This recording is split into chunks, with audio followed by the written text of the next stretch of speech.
Ok, les gars, je vous salue tous très bien.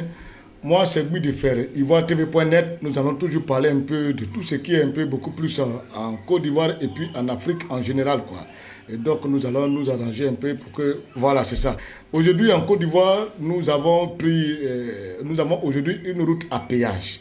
La route à péage, moi, je ne suis pas contre qu'il y ait une route à péage. D'abord, c'est une très bonne chose que nous ayons une route à péage. Parce que depuis longtemps, les autres pays, les autres régions ont ça, non, pas ça. Et donc, les Ivoiriens doivent s'habituer à cela, passer sur une route et puis payer. Mais c'est en fait au niveau du coût qui est mon problème. C'est-à-dire 2500 francs en aller et 10 500 retours pour les petites voitures, 5000 en aller, 5000 retours pour les Baka, pour les Massa, et puis 7000 aller, 7000 retours, ça fait 14 000 francs pour les cars de transport de 60 places, et puis 10 000 aller, 10 000 retours pour les gros camions. C'est ce que je trouve un peu excessif, quoi. Voilà. Pas que je le dis parce que c'est Alassane qui le fait, parce que la route était déjà là. Babo même le faisait. Si Babo, c'est Babo qui a mis les péages là. Mais ça veut dire que Babo l'a mis, ça veut dire qu'on devait payer. Mais on ne savait pas combien payer. C'est Alassane qui est venu, qui a vu les barrages, c'est lui qui sait combien on doit payer. C'est pour ça qu'il a mis ce genre de tarifs là. Moi je dis, il faut quand même tenir compte quoi. C'est-à-dire quand tu vois un pays comme le Ghana pour traverser quoi, c'est une affaire, c'est-à-dire tu vas quitter Noé pour aller jusqu'à Flao, si tu as trop dépensé c'est 600 francs ou bien alors 1000 francs au plus quoi, 1000 francs au plus. Et donc il faut tenir compte de cela. Et quand tu prends un pays comme le Togo, le Bénin, les passages sont aussi à 500 francs. Et puis quand on dit que la Côte d'Ivoire est un pays, le pays qui fait le pays le moins, au niveau des points à péage qui sont plus réduits, ah non, non, non. Les gars là-bas, c'est moins réduit, mais c'est quand on monte sur le pont bascule et que le poids excède, et c'est comme ça on paye plus cher. Mais dis-moi, les autres pays et la Côte d'Ivoire n'ont pas la même chose. Parce qu'au Houphouët-Boigny, à son temps, le père de la nation, il voulait tellement faire un bon truc qu'il n'a pas voulu mettre des routes à péage en Côte d'Ivoire. Et donc, mais il a fait élever le prix des vignettes. Et donc, le pont à péage et le prix des vignettes, c'est qu'on doit payer, on le rattrapait sur les vignettes. Aujourd'hui, les vignettes sont encore plus chères. Pour faire une visite en Côte d'Ivoire, c'est plus cher. Comparer cela au Bénin, au tout, c'est un peu plus cher. Et donc, c'est pour ça que moi, je demande au gouvernement, c'est-à-dire Achille Patrick, avant de prendre une décision, il faut consulter le ministre des Transports. Parce que quand il y a un problème, c'est lui qui va t'expliquer. Et rencontrer aussi le ministre de l'économie pour que vous harmonisez cela. Sinon, pas qu'on paye, c'est énervant, mais c'est un peu le coût, quoi. Sinon, moi, oui, j'aurais souhaité que ce soit 1000 francs les personnes aller, 1000 francs revenir, et puis les voitures personnelles, les Baka, ils payent 2500 aller, 2500 revenir, et puis là, tous les autres camions payaient 5000 aller, 5000 revenir, quoi. Parce que c'est un investissement à long terme. Et puis, nous payons toujours des vignettes, et l'euro des vignettes, c'est en fait pour que l'État aide l'argent pour faire les routes. Nous avons aujourd'hui le fer. Le fer, c'est le fonds d'entretien routier. Il y a longtemps, on appelle les dépôts et le pouvoir. C'est-à-dire, le rôle d'un pouvoir aussi, c'est de faire les routes. Donc, ce qu'on peut demander comme contribution à des habitants d'un pays, c'est-à-dire à des Ivoiriens que nous sommes, c'est participer un peu, c'est ce que je demande. Pas que le principe est mauvais, mais je dis qu'il faut encore revoir un peu le coût, un peu quoi. Donc, moi, c'est ça qui est un peu mon problème, quoi. C'est pour ça qu'on tient beaucoup à le dire, parce qu'il faut rappeler qu'au niveau, par exemple, au niveau de la CEI aussi, il y a un problème. La composition, par rapport au gouvernement passé, au niveau de cette fois-ci, ça a beaucoup réduit. Il faut dire Dieu merci, ça a beaucoup réduit. Alassane a réduit vraiment. Et donc moi, je vais souhaiter aux gens du FPI de comprendre cela et puis de s'aligner sur cela. Parce qu'il faut éviter de faire une opposition tout azimut. On s'oppose parce qu'on s'oppose. Il faut voir ce que moi je faisais et aujourd'hui ce que l'autre fait, est-ce que c'est bon? C'est tout. Il ne faut pas dire que comme je ne suis pas là, c'est lui qui est là, tout ce qu'il dit, c'est pas bon. Non, je ne suis pas d'accord. Sinon, la SEI maintenant, de la manière que les gens ont proposé actuellement où je vous parle là, c'est-à-dire il y a une semaine de cela, je pense qu'elle est à prendre. Il faut l'accepter dans ce sens. Et c'est en cela aussi qu'il faut dire beaucoup merci aux gens du FPI qui ont rétabli Konaté Navigué dans ses fonctions. C'est normal, on a rétabli Afin Guessa dans ses fonctions. Elle est quittée en prison et on l'a rétabli. Mais Navigué qui vient, on doit le rétablir, c'est normal. Mais ce que je reconnais devant Dieu, c'est que Koua Justin a fait un travail formidable. Il a battu un travail formidable à l'absence de Navigué. Et donc, j'aurais souhaité que Navigué, à qui on a remis le pouvoir, il faudrait que lui, il cherche beaucoup à composer avec Koua Justin. Parce que Koua Justin, il a beaucoup travaillé. C'est-à-dire, avec Afin Guessan, Koua Justin, nous avons senti une opposition en Côte d'Ivoire. Nous avons senti que le FPI était le premier parti d'opposition en Côte d'Ivoire. Et donc, il faut que naviguer qui vienne, il faudrait qu'il essaie quand même de mettre la barre aussi un peu très haute.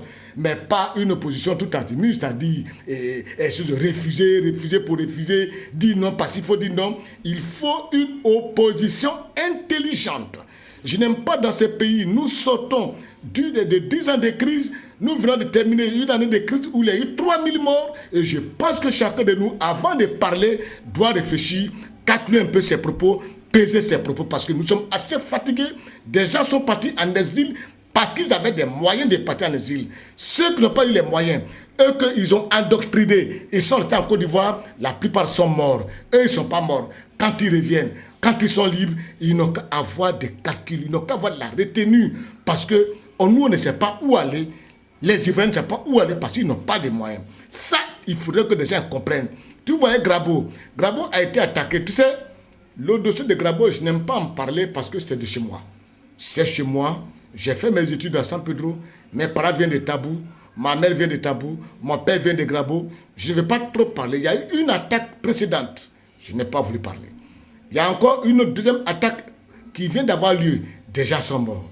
J'interpelle les cadres de la région. Évitez de nous faire parler. Arrangez-vous que ça ne se répète pas. Parce que je sais, quand je parle, vous et moi, on s'écoute, on sait de quoi je parle. Arrêtez que ça ne se répète pas. Parce que si vous êtes des supporters de Gbagbo, je pense que vous devez protéger les supporters de Gbagbo dans la zone. Sinon, si c'est le pouvoir de la SAN que vous voulez mettre en mal, allez attaquer au nord. Au nord, ce sont les militants de la SAN qui sont dans le nord. Mais pourquoi vous n'attaquez pas dans le nord pour diminuer les voix de la SAN et puis vous venez attaquer là où Gbagbo a des soutiens pour diminuer les voix des soutiens, les voix des électeurs de Gbagbo. Ce côté, vous devez voir. Je n'aime pas trop parler dessus. J'estime que nous avons des hauts cadres, des cadres responsables qui vont régler cela. Ce n'est pas les Kouroumen qui fabriquent des armes. On est fabriquant des armes. Comment les armes arrivent là-bas et comment des gens font pour traverser le cavalerie pour venir attaquer. Réveillez-vous. Si vous ne vous réveillez pas, à un moment donné, je serai obligé de parler. Et à ce instant précis, tant mieux pour les postes de qui que ce soit. Je tiens à vous le dire cela et je sais de quoi je parle. Je sais de quoi je parle.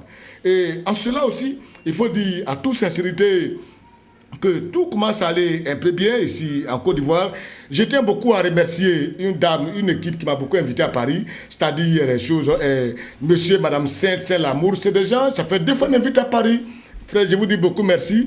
Et puis je tiens à dire, et puis je dis merci à mon ami Fofana, à même Fofana Fof, Ayoka. Et puis, mon ami Djel Traboussi, sa fille a été élue Miss Côte d'Ivoire. Là-dessus, elle mérite d'être soutenue. Je n'aime pas ce genre d'idée pour dire que oui, attention, elle est élue la fille de Djel Traboussi, elle est française, elle est militaire caporal de l'armée française, donc elle est française, elle n'a pas le droit d'être en Côte d'Ivoire. Ces histoires de nationalité, je n'ai rien à foutre. Parce que ce n'est pas normal de toujours accuser la France et puis de lundi au vendredi, des gens sont agrippés à leur clôture pour demander visa. Quand on leur donne sa fête, dis-moi, il y a combien de familles en Côte d'Ivoire qui ne souhaiteraient pas que les filles soient élues Miss France? Arrêtez ce genre de conneries-là des frontières de nationalité. Moi, oui, je n'ai rien à cirer parce que ça ne me dit absolument rien et je n'ai pas le temps pour ça. Et c'est pour cela que je tiens beaucoup, tout sincèrement, à dire aussi un grand merci à mon jeune frère, à mon fils même, Mas Gradel. Mas Gradel, il m'a très bien reçu. Je vous dis, je suis arrivé à Paris, c'est ta femme m'a pris jusqu'à elle est venue me chercher, m'a envoyé à Saint-Étienne. Actuellement là, c'est son fanion que je porte. Vous voyez les fanions? Vous voyez son fanion? Ça c'est Mas Gradel. Voilà sa photo. Voilà sa photo. Attendez, hein, j'ai renversé. Vous allez voir ça bien, bien, bien. C'est pour dire combien. Voilà sa photo.